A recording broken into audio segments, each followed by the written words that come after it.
Welcome back, everybody, to day number 8 of group stage action for the G1 League. I'm LD of Beyond the Summit and dotacommentaries.com, and I'm delighted to be bringing you Fumoffu's Throws Fan Club. I finally pronounced it without stuttering over any of the words, facing off against none other than the top dogs from China, Invictus Gaming. This is going to be tough. I think anybody who looked at the schedule coming into this event would have expected this to be, well, one of the more one-sided, if not the most one-sided match of the event. And the results since then have not done anything to dissuade us from thinking that coming into this match. As we look at the group standings, IG only 2 matches played, but 6 points accrued from those. 2-2-0 victories for them. And over the tougher teams in the group, over LGD, over MUFC. They have FTFC and EG left on their slate, and FTFC, meanwhile, sort of in the basement of this group. Now, with all that being said, as bad as it sounds, FTFC technically only need to win 1 game to keep their playoff hopes alive. If they can do that, they get a point out of this best out of 2.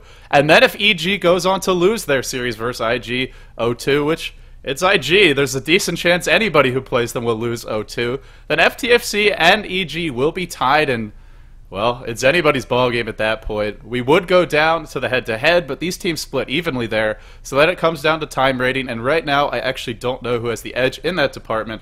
We'll try and find out for you as soon as possible. But back inside the draft for this game, and while we're sort of watching the draft unfold, I did want to mention that the G1 League has finally gotten a Facebook and a Twitter account. So, one of the ways you can support this tournament is by buying the in-game ticket. Some of the proceeds for that go directly towards the organizers, towards the sponsors. But beyond that, if you really want to show your appreciation, if you want to show them just how passionate you are about these fantastic Asian games that you've been getting, I just had a nervous breakdown as I thought I forgot to unmute my microphone, but we are good to go.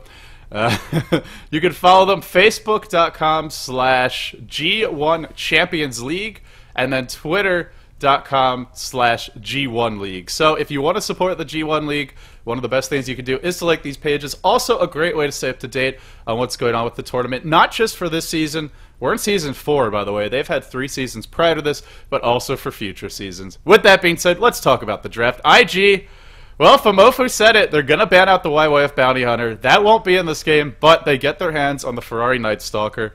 It's worked for IG in the past, so hey, why mess with a good thing? And so far, getting a lot of burst damage, getting a lot of strong nukers. And right now, I don't really see the defensive capabilities from FTFC. Aside from the Jakiro, if a great ice path hits, maybe you can sort of defend a tower dive, similar to a fissure in that sense, but not really the surest of things. And also, until it gets leveled up, not really the end-all, be-all of counter-ganking. A very strong spell, but not enough by itself. They go for Prophet, they go for Invoker, and frankly, this is the kind of lineup that IG has been feasting on. These heroes that get strong in the mid-game, that need their early levels, need their early farm, and aren't really that strong defensively. This kind of worries me for FTFC. I feel like they're picking right into IG's hands, right into what IG's draft does best against. But we'll see. Maybe they have something up their sleeve. As far as the lanes go for FTFC, most likely an offlane Prophet, a solo mid Invoker, and then something to support that Jakiro. Could be a jungle Prophet, but that even further weakens what already are not the strongest lanes. And meanwhile, on the side of IG, it's probably a Ferrari solo mid Night Stalker. Might get some support from the Rubik, depending on what kind of lanes there are. Could even see an Invoker safe lane and a Jakiro +1 mid. There's a Chaos Knight in the pool, and I feel that's a hero that FTFC really want to get their hands on. Get an aggressive initiator, someone who can slow down that laning phase, try and blunt the offense that's going to come from Ferrari by the first nighttime. Whether it's the Chaos Knight or even something like a Panda or a Tide Hunter, that's what they want to get their hands on, and IG recognize that. They know if they ban out these strong, tanky, defensive counter-initiators, these heroes that have lots of lockdown, lots of crowd control, then they can dive safely. Then the gank paths are cleared. There's no obstructions. There's no getting in the way of this Ferrari Night Stalker rampage that could be coming out. And now we have to ask ourselves, what is left as far as counter-initiation goes? It's really kind of slim pickings at this point, at least for reliable counter-initiation. I think Chaos Knight is the big one. There's a Beastmaster, but not a hero that generally is going to get a quick level 6. They could run him as their mid Invoker in the safe lane. I really would like to see them get something along those lines. I think if you don't, you don't have a shot at stopping these tower dives. Undying is in the pool. That's another hero that really works well against a hero like Night Stalker. Not as well as he does against other lineups, because Night Stalker has the silence, has tons of burst damage with the Void, but something along those lines might be a decent choice. It's so hard to play against IG. We heard Fumoffu in the pregame talk about this, is you can ban whatever you want against IG, but, and sure, they've run this Night Stalker Bounty Hunter strategy before, sure, they've been very effective with it, but they're not limited to it. They are such a diverse, such a complete team. It's like playing a football team who has the best running back in the league and a couple of the best wide receivers, and oh, by the way, a fantastic quarterback. Good luck shutting down the ground game and the running game. Yes, you want to take away what they're best at, what they've had the most success with, and force them out of their ideal comfort zone, but the extent of their comfort zone is pretty much every hero in the world of Dota. It makes life damn difficult. Sven, there you go. This is the IG draft. This is the new way they like to play. More stuns, more tank, more chasing power. And FTFC better have something good up their sleeves, because this is a lot of killing power. Look at the burst damage on this lineup. Telekinesis, good luck, and crowd control. Telekinesis, Fade Bolt, Edict. Oh, interesting pick. Is this the EG strategy, the triple Midas type of play? I don't know if they're going to go for the Midases. They don't have the Bat Rider, which worked for EG. But they do go for a tanky, potentially powerful frontline kind of initiator. Someone who's good against Sven and Night Stalker. Armor does reduce the effectiveness of that passive lifesteal from him, as it is physical damage. But, with that being said, he's not easy to bring down, and with Rage to work with, that negates most of IG's early to mid-game killing power. It's still not a hero that has a stun, and right now if you look at their counter initiation, they have Ice Path, they have Cold Snap, and maybe Tornado or Deafening Blast, depending on the Invoker's skill build. That's pretty much it. I guess you could throw Ice Wall in there. IG, you've done it. It's a sniper. Now we're excited for this game, and now we gotta ask, how does IG get to the sniper? Whenever you play against a hero like Sniper, you have to get to him quickly. If you allow him to live through the team fights, if he's able to sit in the back lines and plink away at you, I actually want to bring up the patch notes now and just go through all of the changes that we've had to Sniper in the past version or two.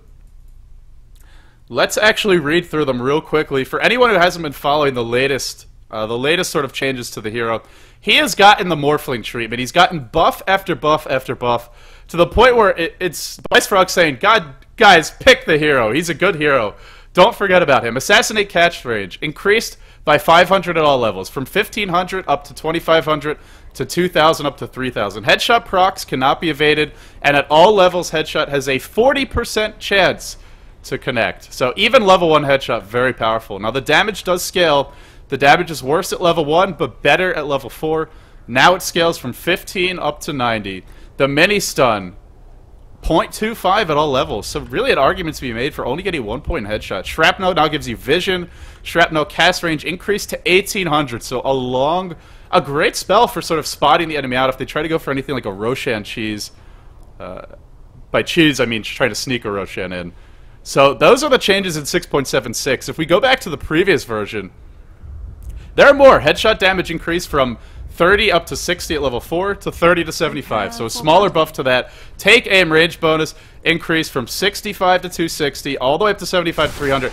Basically what I'm trying to tell you guys is everything is much better on Sniper, and this hero is really scary, especially the lineup IG has, where they have plenty of heroes to tank, to initiate, to be in the front lines. Let's introduce the players now and see how the Sniper is going to shape up. Game number 1. Oh, I just realized about the overlays. There we go. No need to freak out in the chat, guys. tduck playing the Jakiro. Observer Wards and Sentries already picked up. Vodki on that Enchantress with the Smoke of Deceit. kphoenix on the Lifestealer. Maybe an offensive tri-lane. I like this from FTFC. I don't think they can get to the mid-game trading evenly against IG. IG just has too much killing power in an even game, and not to mention the coordination, the individual skill. Fumoffu on that solo mid Invoker with Exhort already picked up. Is this a Headless Prophet? Okay, he's got a head. He just looks a little bit squished down. I think he's got a head. It's a little bit too small. Cuck's playing that Prophet. And IG doing what they love to do, which is when they sense that they have a better killing lineup in the early stages, they just immediately head into your jungle, start warding that off, probably hunting the Enchantress, suspect it might be a defensive jungle. Faith playing the Leshrac. In fact, Sentry Ward's being placed. So as FTFC actually have out sort of mind-gamed IG. IG wasting wards in the enemy jungle where the Enchantress is not going to be. A small victory for them, but 75 gold down the drain. Chuan on that Rubik. YYF on this... Actually, it will be a farming Sven, but it's a tri-lane farming Sven. Interesting choice by them. Ferrari going solo mid, and FTFC... Maybe they'll try and kill him early on. Not sure, but kphoenix kind of backstabbing the creep wave. Interesting choice, and oh, the last player for IG will be zhou, who is soloing the safe lane as sniper. This could be dangerous. This could work, but very poorly for him. Let's see how quick FTFC is to react. Not as quick as IG. Splitter from across the trees, and Kux is going to give up an immediate first blood. IG waste no time at all in securing that. Meanwhile, FTFC, I like this. I like what they're doing in this bottom lane. Just backdoor the creeps, look to dive that sniper early. Almost too aggressive though, and it looks like at this point he knows what they want to do. There's no secrets to this. Maybe it would have been better to get the Enchantress a couple of levels before you start, but they really want to limit the sniper's farm. They want to make sure that he's tanking the creeps or running for his life. And for the moment, it's kind of working out. Ferrari in the middle lane, look at the aggression from him, diving into the tower, posting up. And now IG, they see an empty lane, and immediately they're going to start roaming. So, thought YYF would be farming that lane, but it's actually Chuan getting the farm. And now YYF and Faith grouped up together. They don't have vision of this. They don't have a ward on this hill. That's normally where you would place a ward if you expect the tri-lane to be in the suicide lane and to be moving around. Fumoffu looks to be in a bit of trouble here. Ferrari should be pushing the wave right now, preparing for this. They did not smoke, and if Fumoffu's eyeing that map, he should really be all the way over here. But even so, IG slipped by, Fumoffu spots him, and he's just going to run away. Great play by Fumoffu, reacting appropriately, good positioning from him, and he's going to escape. So now IG journeys down to the bottom lane. They want to help the sniper. They have this safe lane. Chuan as the Rubik can easily handle Kux 1v1. They don't really need a tri-lane there. They already got the first blood, and they're going to find Vodki. Stormbolt to start this off. Splitter to follow, but there's no Edict. Can he get the heal off in time? Not able to. Oh, just a little bit too slow there. Chain stun was perfect, and IG scored yet another kill. 2-0 so far. Gold-wise, experience-wise, Radiant farming exceptionally well so far. But all is not lost for FTFC. They've given up a couple of kills. The Invoker hasn't died yet, though. He hits level 3. Now the Prophet's getting some farm. The concern is going to be, if you don't crush IG in the landing stage, how do you stop them from tower diving in the mid-game? It's got to come down to perfect ice paths. It's got to come down to having more heroes at the point of attack, more heroes in position. Everyone needs to be carrying a TP scroll as well. But you can't play too defensively, or else that's where the sniper is going to really get moving. Ice path, Sunstrike, and the open wounds. All the spells being chained up very well. Now the Enchantress slow. This is 4 heroes working to kill off zhou. Will they get him? One more auto attack. Yes, they can, and yes, they will. An important kill, because IG had already secured a couple of their own.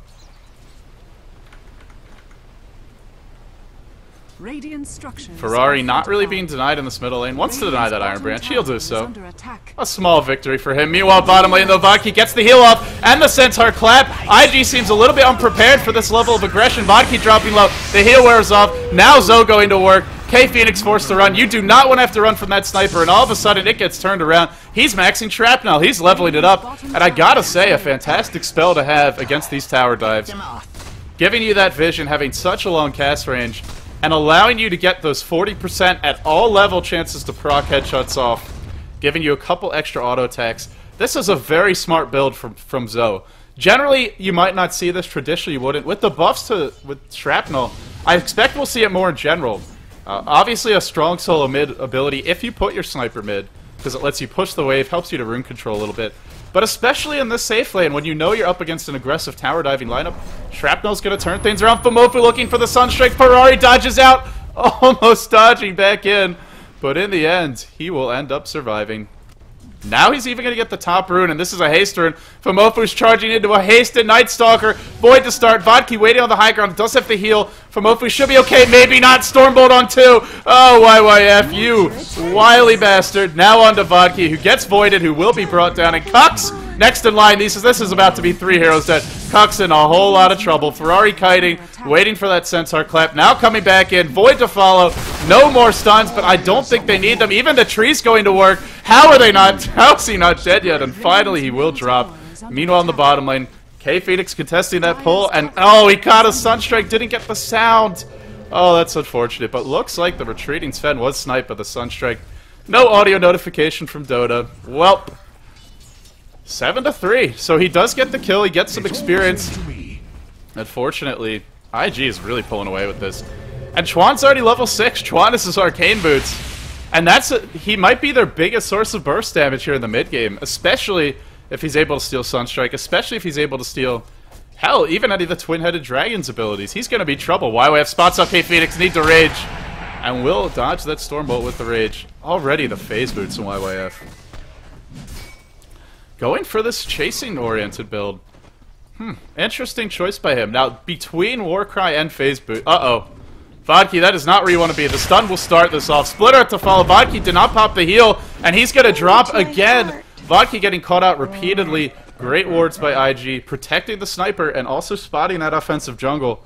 And at this point, the offensive jungle game is over, and Ferrari's on the prowl. The Night Stalker on the move. Kux is dead. No way for him to survive through this. Too much burst damage, and he'll drop as well. Ferrari's getting rolling. The Night Stalker getting a little bit out of control. Now YYF going to take some farm mid. This is something IG really does well that you see a lot of other teams have trouble finding the openings for. They get these early kills to get some momentum for their team, but then they make sure to give the Night Stalker a bit of farm, and they don't just have him sit there mid. They give it here like Sven who needs it some farm. Zhou dropping low, the Sunstrike will hit. Nice Sunstrike, and unfortunately the Split Earth not going to connect on anything. Faith and Zhou. Zhou down to 10 HP. Oh, they can't catch a break. And where's that Prophet TP when you need it? Looks like he just respawned.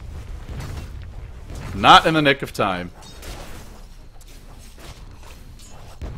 Meanwhile, YYF finds a solo kill on Fumoffu.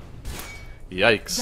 Run the roaming semi-support Sven is finding solo kills. You got some problem. This is also a problem. Ice Path will hit on Ferrari, but tduck dead. Again, they just don't have enough counter initiation. They cannot disengage safely from these fights.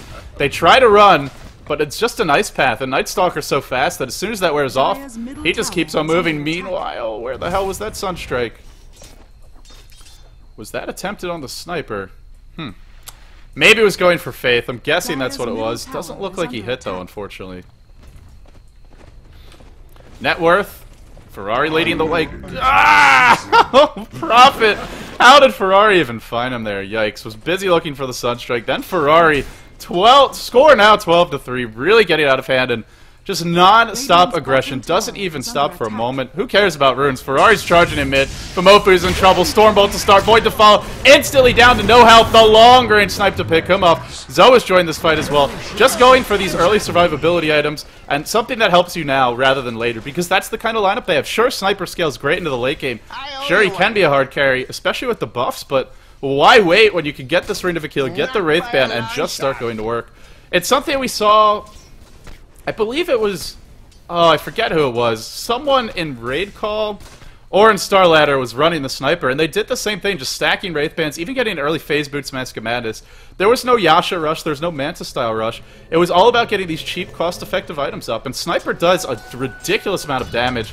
Great chaser as well, with the buffs to him. Now kphoenix pops the rage, but they don't care now that the rage is out. They're going to dive this, and where's that counter initiation? Where's the help when you need it? It's going to open wounds, doesn't matter. Brought down very quickly.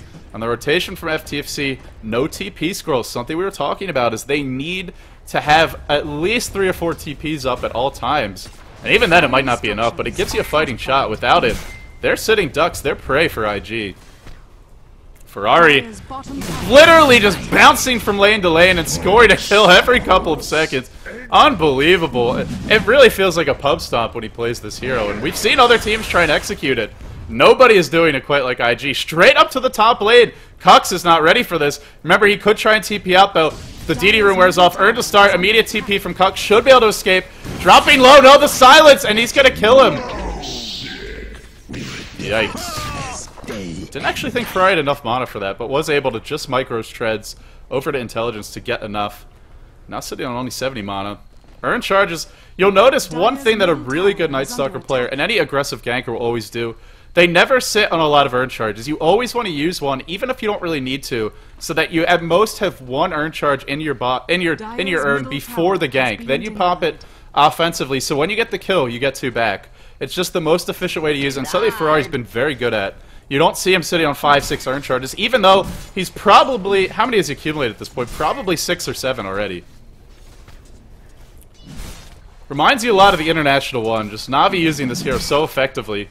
And sure, there's a lot of heroes that can counter the aggression in the game right now, but it requires absolutely pristine laning. Middle lane, Chuan finds a kill. Now into fumoffu, next in line to that assassinate. 2 more kills for IG, 18-3. I think we can see why FTFC wasn't feeling confident about this match, and why really nobody should right now playing against IG. This is brutal. This is absolutely brutal. Ferrari is going to be spotted by those treants. And notice how the aggression from Ferrari allows zhou to just sit here in the middle lane, well past the river, spotted by a ward, pretty much undefended. And IG know that he's safe. They know that FTFC are way too scared to do anything. You would never see a sniper playing like this without the support, the aggression of the Night Stalker and all these other heroes on the team.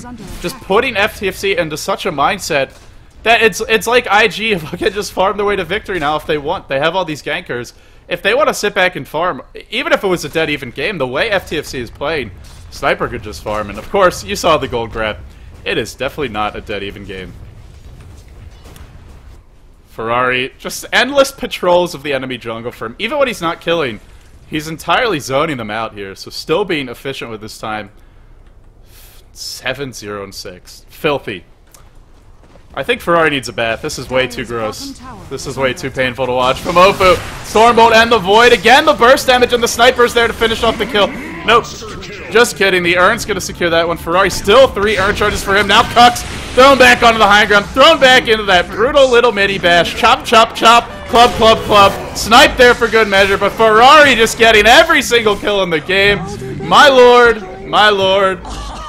I think it's time for FTFC to cry uncle. This may be the most one-sided game we've had yet, and again, it's not even FTFC playing that badly, it's just IG with the absolutely flawless execution. They get the first blood within seconds, the immediate rotation from the supports, exactly what we saw out of DK earlier today, but they make it look even cleaner, even smoother. And did he really just come back in and find a solo kill on the lifestealer of all heroes? Wow. Brutal. I'm running out of words to describe this. This is a beatdown. And I don't know how FTFC get back into it. They did pick a lineup that should be strong in the mid game. We've seen EG win with these same kinds of heroes with multiple Midases up. But how are you going to farm a Midas in this game? You really can't even think about going for one. You're already losing. You need items that let you fight now. But you need a lot of items to fight now, and they're really not close to them. Does anybody have any kind of gold at this point? Enchantress in on 500. I think that's the most. Midas is up on kphoenix, but just doesn't feel like it's going to do a whole lot. Deafening Blast and the Meteor. Doesn't matter. Chuan and zhou going to work with the long-range initiation. kphoenix, look at this Sniper completely countering that lifestealer in these team fights. kphoenix pops out. Wants Faith. The Edict will bring him down. No, zhou will bring him down. YYF with the drive-by Sven action. Now the real drive-by hero. Ferrari zooming around all over the map. And what an appropriate hero for him. Triple for zhou. IG, they all get involved. There is no such thing as too many cooks with this squad. 10-0-8 on the Night Stalker, 8-1-5 on the Sniper. Literally every hero having a massive impact, everybody out of control, nobody being shut down. IG wins every single lane, they crush through the mid game, and they take this in 13 minutes, but boy did it not feel over by the 5-minute mark. Dire's middle tower Surgical, clinical. I need a thesaurus right now to fully capture just how vicious IG is. You know, there are some teams that can beat amazing teams, but then sort of play down to the level of their opponents. You see this a lot in pro sports, where teams will show up for the big games, for the premier matches, but they don't always show up for sort of the lesser known or experienced teams, and sometimes you have upsets. IG is here to say, we ain't giving up no upsets. If FTFC want to beat us, they're going to have to work their asses off to do it. Well, ladies and gentlemen, that was one of the quickest, I think that's the quickest game of the event. It sure felt like it. 27-4, 31 kills, and 27 of those on IG's side. IG averaging almost 2 kills per minute, and the Ferrari Night Stalker keeps on rolling. The Sven pick continues to work wonders for IG, and the Sniper, an interesting addition to this squad, but really any carry in that position. Hell, any hero. Throw a Crystal Maid in there. I think they still do okay in the end.